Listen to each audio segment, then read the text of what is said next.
एक बार की बात है, एक लड़का था। उसका नाम सबल था, जो नगर में रहता था। वह अपने जीवन से बहुत निराश था। उनकी निराशा का कारण यह था कि वह अब तक अपने जीवन में कुछ नहीं कर रहा था।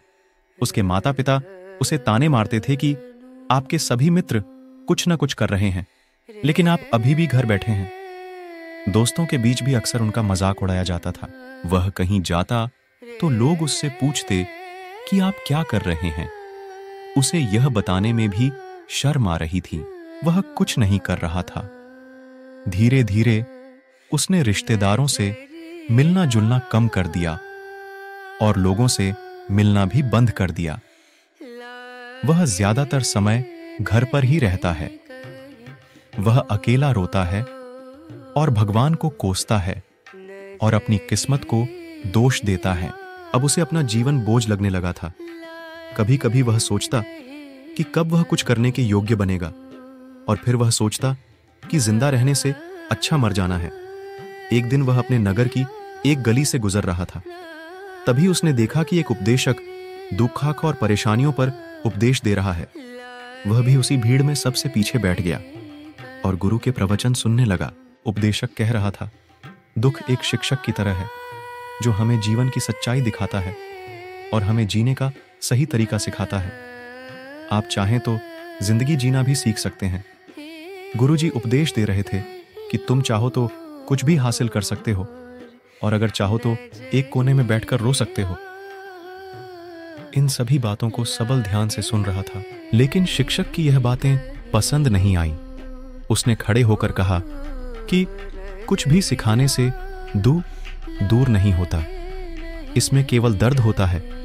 दुख की पीड़ा अनंत है। ऐसा लगता है कि इसके बाद कुछ होने वाला नहीं है। इससे कुछ भी फर्क नहीं पड़ता है। इसके सामने तो मौत भी छोटी लगती है। उपदेशक ने कहा, फिर तुम्हारा दुख क्या है? सबल ने उसके सामने अपनी सारी व्यथा सुनाई और पूछा, मेरे दुख का कोई उपाय है तुम्हारे पास?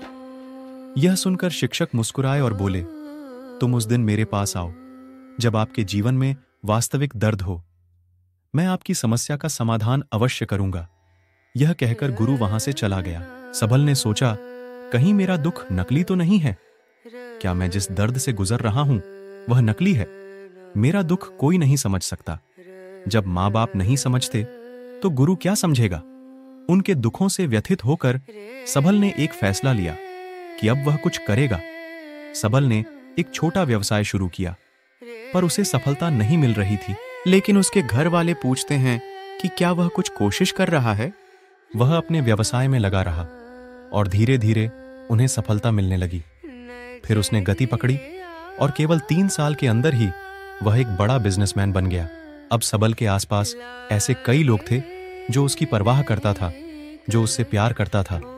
अब उनके परिवार के सदस्य भी उसकी तारीफ करते नहीं थक रहे थे। दिन ब दिन उसके मित्रों की संख्या बढ़ती जा रही थी।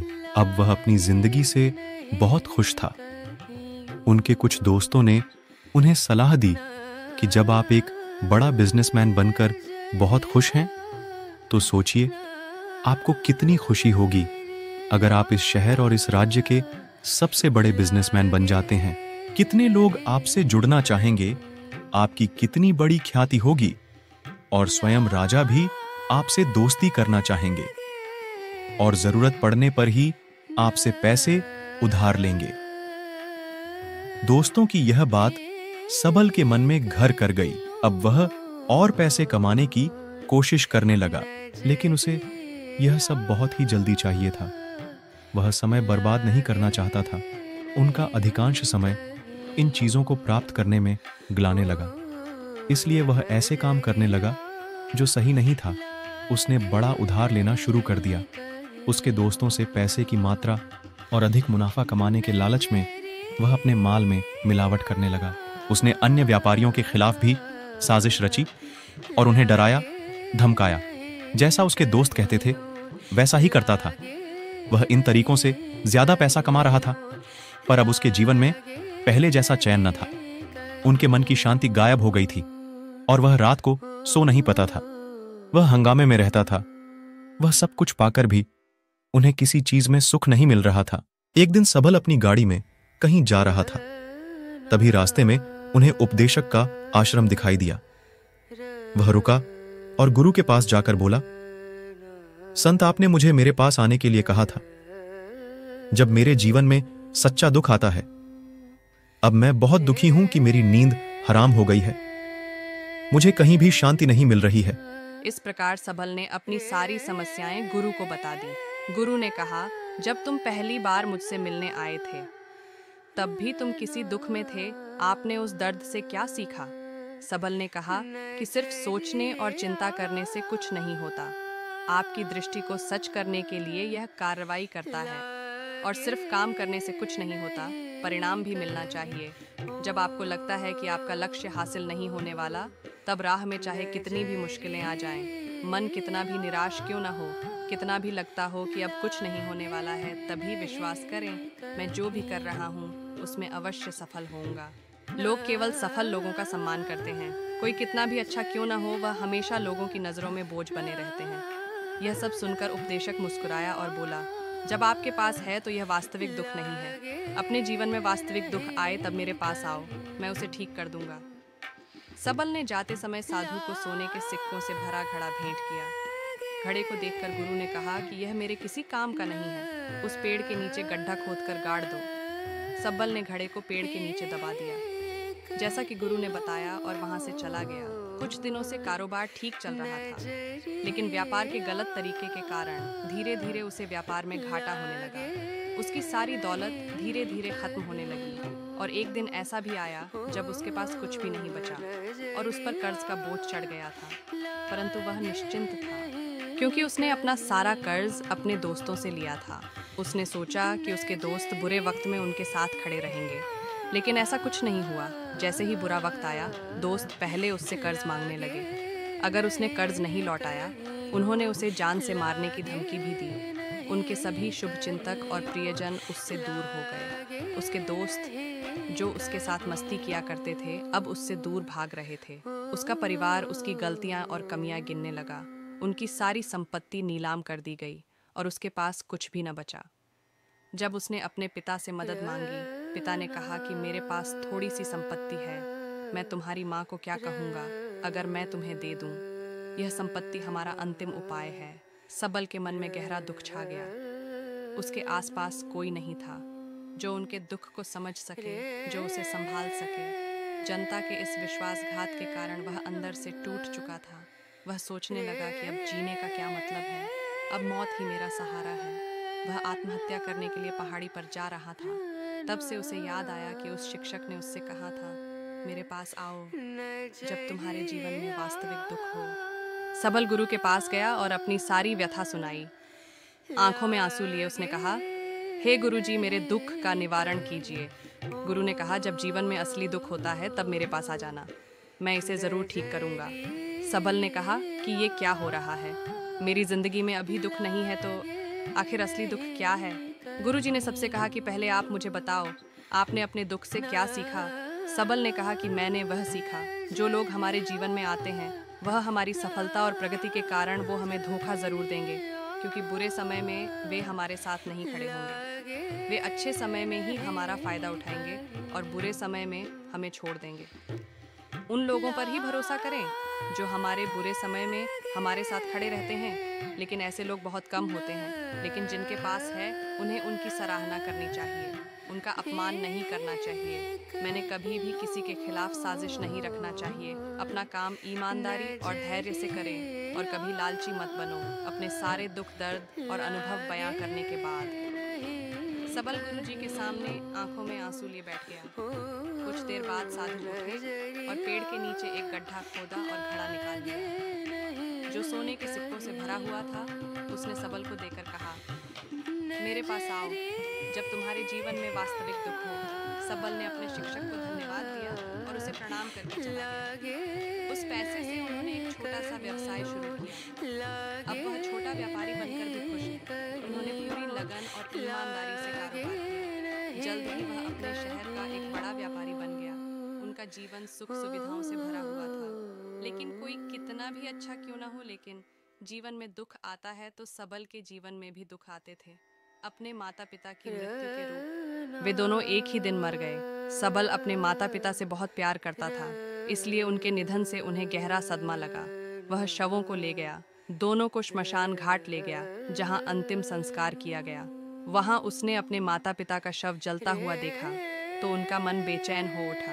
उसके मन में कई सवाल उठने लगे।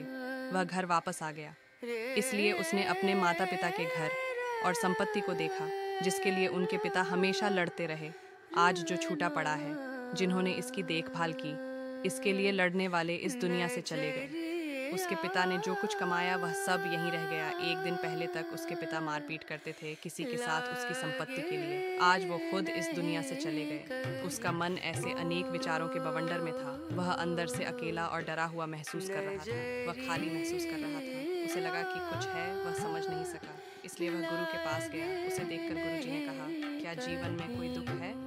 सबल ने कहा, वैसे तो जीवन में कोई दुख नहीं है, सब कुछ अच्छा चल रहा है, लेकिन आज मेरे माता पिता का देहांत हो गया है। मैं इस घटना से बेहद दुखी और परेशान हूँ। गुरुजी ने कहा, इसमें दुखी होने की क्या बात है? एक दिन सबके अपनों को मरना है। कोई न कभी जिया है और न कभी रहेगा। एक दिन तुझे भी मरना है। शायद तुम कल ही मर जाओगे, या आप आज भी मर सकते हो। सबल ने कहा, क्या कह रहे हो गुरु जी? मैं भी मर जाऊंगा, लेकिन मैं अभी जवान हूँ। गुरु ने कहा कि सब जी रहे हैं इस भ्रम में कि मृत्यु केवल दूसरों को आती है, बड़ों के पास ही आती है, लेकिन जवान और बूढ़े मर जाते हैं, बच्चे मर जाते हैं। मौत का उम्र से कोई लेना देना नहीं है, ये सभी को प्रभावित करता है। मास्टर जी की ये बातें सबल के मन में घर कर गईं और वह चुपचाप चला गया, लेकिन उसका मन अभी भी बेचैन था। वह खाली महसूस कर रहा था।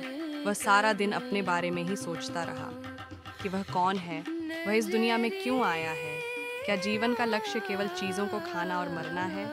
ऐसे कई सवाल उसके दिमाग में लगातार उठ रहे थे, लेकिन उन्हें अपने किसी भी सवाल का जवाब नहीं मिल रहा था और उसका दुख दिन ब दिन बढ़ता ही जा रहा था।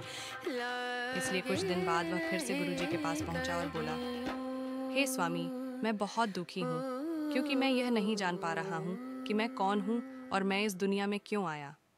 यह सुनकर गुरुजी मुस्कुराए और बोले, आज आपके जीवन में पहली बार सच्चा दुख उत्पन्न हो गया है। ये वास्तव में दुख कहलाने के लायक है। हम नहीं जानते कि हम कौन हैं, हम क्यों आए हैं, क्या करें, कैसे करना है। सबल ने अपने गुरु से कहा कि उसकी दुर्दशा दूर करो। गुरु ने कहा कि हम सभी इंसान हैं, जीवन भर संग्रह करते रहते हैं। सबल ने कहा कि सभी इंसान जीवन भर धन, सम्मान, परिवार, प्रतिष्ठा, मित्र, शत्रु आदि जमा करता है। गुरु ने पूछा, क्या हम एकत्रित की गई चीजों में से कुछ भी अपने साथ ले जा सकते हैं? सबल ने कहा, कोई भी इंसान अपने साथ कुछ भी नहीं ले जा सकता, वह सिर्फ अकेला ही जाता है। मेरे माता पिता भी अपने साथ कुछ भी नहीं लेकर गए। सब कुछ धन संपत्ति वैभव सब कुछ यहां पर छोड़कर गए। शिक्षक ने कहा, अब मेरी बात ध्यान से सुनो। इस संसार में हमें जो संग्रह करना चाहिए वह हम नहीं करते। चीजें हमारे सामने होती हैं, लेकिन हम उन्हें देखने की कोशिश नहीं करते। हमें इस दुनिया में जो कुछ भी इकट्ठा करना है वह हम खुद हैं। हमें खुद को जुटाना होगा ताकि जब हम मरें तो हम एकजुट हो सकें, और खुद को पहचानने में सक्षम होने के लिए हम अंदर बंटे हुए हैं। हम प्यार, नफरत, गुस्सा, ईर्ष्या में बंटे हुए हैं। क्रूरता, धन, स्थिति, प्रतिष्ठा, सम्मान, पहचान, धर्म, जाति, सैकड़ों हजारों ऐसी चीजों और इच्छाओं में हम विभाजित हैं और टुकड़ों में जीवन जी रहे हैं।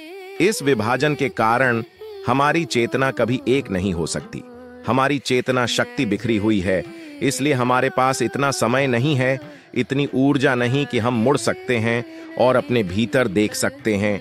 वास्तव में धन, सम्मान और सुविधाओं का अभाव, लोग इसे दुआक समझते हैं और जीवन भर के लिए जो दुआक कहकर रोते रहते हैं। इसलिए इन सब से परे यदि आप अपने दुखों का अंतिम समाधान चाहते हैं तो सबसे पहले खुद को समेटो।